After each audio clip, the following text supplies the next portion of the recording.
কেমন করে ঘুমাও তুমি ও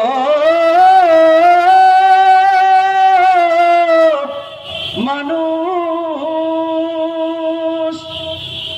কেমন করে ঘুমাও তুমি ফজর করে কাজা,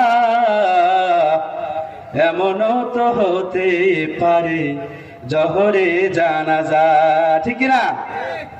এমনও তো হতে পারে আসরে জানাজা। কেমন করে ঘুমাও তুমি, কেমন করে ঘুমাও তুমি ফজর করে কাজা, এমনও তো হতে পারে মাগরিবে জানাজা রে তোর, এমনও তো হতে পারে আসরে জানাজা। এই জন্য চিন্তা করা দরকার আছে না নাই? কথা ছিল অনেক, কিন্তু হযরত স্টেজে এসে গেছেন, এজন্য আমি আর সামনে বাড়াতে পারবো না, বেয়াদবি হয়ে যাবে। এজন্য যাই কিছু বললাম এর উপরে আল্লাহ তাআলা সর্বপ্রথম আমাকে আমল করার তৌফিক দান করুক এবং আপনাদেরকে আমল করার তৌফিক দান করুক। সকলে বলেন আমিন। আমার আলোচনা এখানে শেষ করেছি, যেহেতু হযরত অনেক দূর থেকে এসেছেন।